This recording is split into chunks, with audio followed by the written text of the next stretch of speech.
Salutare internet și bine v-am regăsit pe canalul nostru de YouTube. Astăzi sunt foarte entuziasmat pentru că am primit un pachet special. Este vorba de Poco M3, un telefon cu câteva specificații mid-range într-un segment de preț foarte jos, sub 1000 de lei. A.k.a. undeva la $150 în afară. Ce face telefonul ăsta să fie interesant? Ei bine, Full HD 6,53 inch, dual speakers, baterie de 6000 de mAh, fast charge 18W, Snapdragon 622 cu 4 GB RAM și există versiunea de 64 sau 128 de GB spațiu de stocare intern. Și toate astea într-un preț foarte mic. Hai să vedem dacă este sau nu adevărat acest hype în jurul acestui telefon și dacă se prezintă cum îmi imaginez eu, mai ales după ce am citit o grămadă despre el.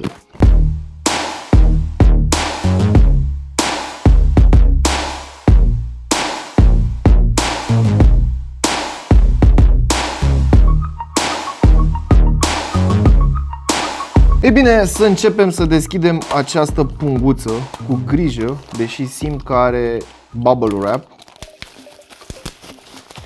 Avem o cutie full galbenă.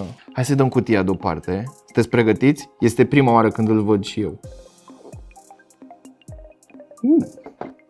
Plic galben. Pare să fie o husă. 48 triple camera, 6000 de mAh, 653 Full HD, 662. Da, 662. Este galben. Arată ca o lămâie, îmi place. Bun. Hai să vedem ce mai avem aici. O cutie, un cablu împachetat discutabil. Atenție, aceasta este o variantă de review, de aceea a venit cablul așa, nu a venit pus cum trebuie. Cel mai probabil ceea ce vedeți acum în față va fi și în varianta retail. Încărcătorul fast de 18W. Hai să vedem ce e în plicul acesta. Cheița pentru sertar. Hai, nu-mi spune că avem și o folie. Sau o fi fost folia de pe telefon și probabil au pus-o băieții de dinainte aici. În orice caz, hai să ne uităm și la acest case. În orice caz, îmi place că are această limbuță ce mi-acoperă mufa USB. Uite cam așa arată telefonul. Și îmi place foarte mult cum se simte în mână. Are un element interesant, dacă te uiți cumva așa, în lungul lui, observi că rama de plastic mai are o tăietură până în locul unde se întâlnește cu bufferul ecranului. Pe spate este un material texturat, ca și aspect seamănă cel mai bine cu o minge de basket, da? Doar că acele biluțe micuțe care sunt pe mingea de basket ar fi foarte mici. Ca și linii de design avem aici partea de sus și de jos plată, o curbură pe rama carcasei, dar atenție, este o cochilie, jack, microfon, grilă pentru difuzor și da, ați auzit bine, grilă pentru difuzor și un blaster infraroșu. Microfon, USB Type-C, grilă pentru difuzor. Ok, dual speakers în segmentul acesta de preț. Ecranul în sine, protejat cu Gorilla Glass 3 dacă nu mă înșel. Aici branding tati. Poco, imens scris. Super triple camera, wow! Ok, hai să nu ne facem iluzii prea mari. Celelalte două camere sunt de 2 megapixel f2.4, macro și depth. Bun, dar pe mine mă interesează camera principală de 48 de megapixel f1.8. Evident, nu avem stabilizare optică, dar vom vedea mai târziu cum se descurcă în viața reală. Volum plus, volum minus, buton de power ce are senzor de amprentă încorporat, iar aici este sertarul. Ce surpriză, văd o garnitură de cauciuc și a doua surpriză este un sertar normal, 2 SIM-uri și card micro SD. Cam așa arată telefonul cu husă. Nu sunt un mare fan al huselor de silicon transparente, dar mă bucur foarte mult că este inclusă în preț și că nu au renunțat la acest accesoriu pentru a scădea prețul total al ambalajului. Telefonul a pornit, i-am făcut setup-ul inițial, iar acesta este meniul principal, aka home screen-ul.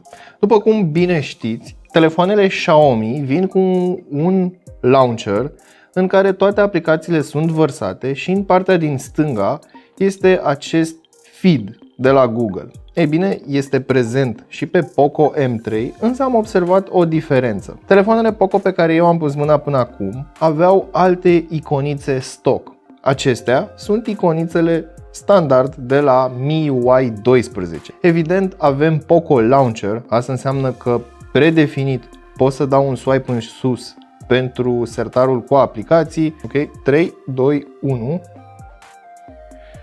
Wow, cam încet, dar nu mă deranjează. Chiar nu mă deranjează. Putea să fie mai rapid pentru că am văzut pe telefoanele Redmi, cam din aceeași categorie de preț, cele care au senzor de amprentă sunt o idee mai rapide. Însă, evident, îți dai seama doar dacă le ai unul lângă celălalt sau le-ai butonat pe toate de-a lungul timpului. În orice caz, software-ul este actualizat, este la zi. Hai să mergem și în setări, la About Phone. Varianta pe care eu o am este de 128 de GB, Poco M3, varianta stabilă 12.0.3, varianta globală. Patch-ul de securitate este de pe 1/10/2020, 4 GB RAM, acel octa-core 662 de 2 GHz. Bine, primul cluster este de 2 GHz. După cum v-am spus și mai devreme, avem 6,53 inch în diagonală, 19,5 pe 9 aspect, asta înseamnă că este ceva mai lunguieț și un pic mai îngust. De aceea telefonul se ține destul de bine în mână. Nu știu dacă puteți observa, dar aici, în partea de jos, ecranul are un glow. Am mai văzut acest aspect și la alte telefoane din această categorie de preț, însă nu este deranjant absolut deloc. Vreau să vă arăt ceva. Intru în Play Store, apăs pe acest buton pentru aplicații recente și unele aplicații pot fi deschise într-o fereastră. Uite așa, le-ai deschis într-o fereastră. De aici poți să le maximizezi sau minimizezi de tot și rămân aici deschise. Floating Windows. Ce vreau să spun este că îmi place că am posibilitatea ca unele aplicații să le deschid în acest tip pop-up. Pot să le pun chiar și într-un colț. Uite așa, le fac mici, îmi văd de treaba mea și dau un tap pe ele ca să văd informații sau să verific ceva și după aia pot să le pun din nou în acel colțișor unde nu mă deranjează. De ce am vrut să vă arăt acest lucru? Ei bine, MIUI este un sistem destul de greoi pentru telefoane și dacă nu este optimizat, tinde să se blocheze. Iar pe acest telefon, după cum puteți observa, imediat după ce am deschis telefonul și am intrat pe Play Store ca să-mi fac update-urile, și în timp ce făceam update-urile ați putut observa că se mișcă destul de bine. Într-adevăr, nu se compară cu un telefon ce are procesor din seria 700 sau 800 de la Snapdragon. Ce am observat este că nu vine cu foarte mult bloatware. Aici, la More Apps, avem doar Amazon și Facebook. Haideți să mergem mai departe către cameră. De ce am pornit aplicația? Pentru că este una și aceeași cu ceea ce am mai văzut la Xiaomi în ultima vreme de când și-au făcut update-ul la MIUI 12. În partea de jos am modurile, un swipe în sus pentru a accesa modurile suplimentare. Bine, trebuie să fii mai calm. Cam așa activez modurile suplimentare.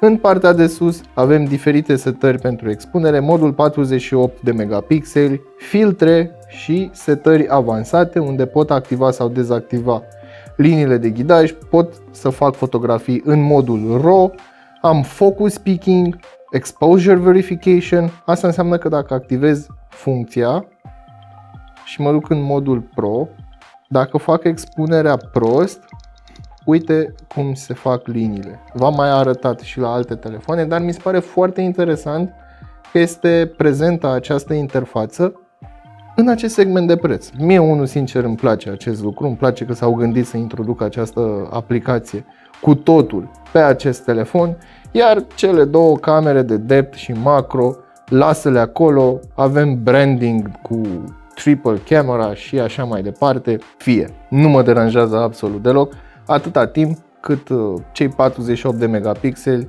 / 12 megapixeli în modul normal se descurcă fără absolut nicio problemă, iar fotografiile, cel puțin așa la prima vedere, ies bine saturate, bine colorate și uite că acum am întâlnit un mic lag.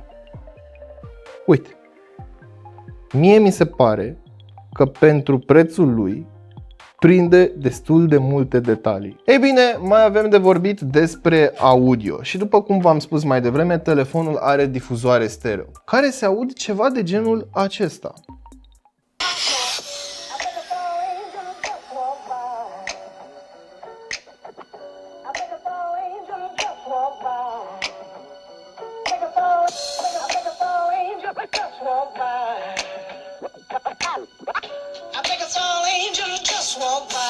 Surprinzător, există o prezență a basului, a mediilor, iar în altele nu sunt atât de distorsionate. Atenție, volumul a fost dat la maximum și după cum ați putut observa și voi, nu este atât de mare ca la alte telefoane pe care le-am mai testat din acest segment de preț.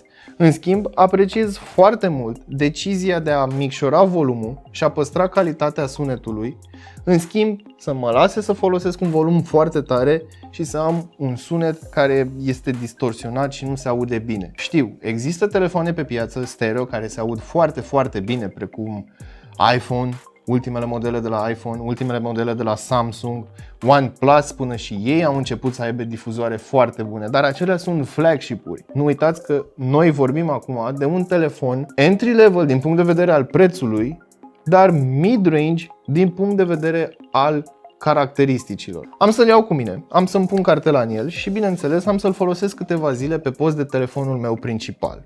Însă va fi un mic dezavantaj. Telefonul nu are NFC. Așadar, paymentul cu smartphone-ul nu va putea fi efectuat. Va trebui să folosesc cardul, însă nu mi se pare un capăt de țară. Până data viitoare, știți ce aveți de făcut, nu uitați să verificați descrierea pentru linkuri utile și prețurile actualizate. Dați-vă cu părerea despre acest telefon în secțiunea de comentarii de mai jos și ne vedem data viitoare cu un videoclip în care voi testa audio, voi face mai multe poze cu el și, bineînțeles, îl voi testa într-un mediu mai natural, să-i spunem, adică afară, unde condițiile de lumină nu pot fi controlate. Și dacă și atunci se descurcă bine, lucrurile se vor schimba. Pentru că am impresia că acest telefon a ridicat ștacheta în segmentul entry level, în ideea în care dacă poți aduce aceste caracteristici la un preț atât de scăzut, înseamnă că ceea ce plătim noi pentru un mid-range este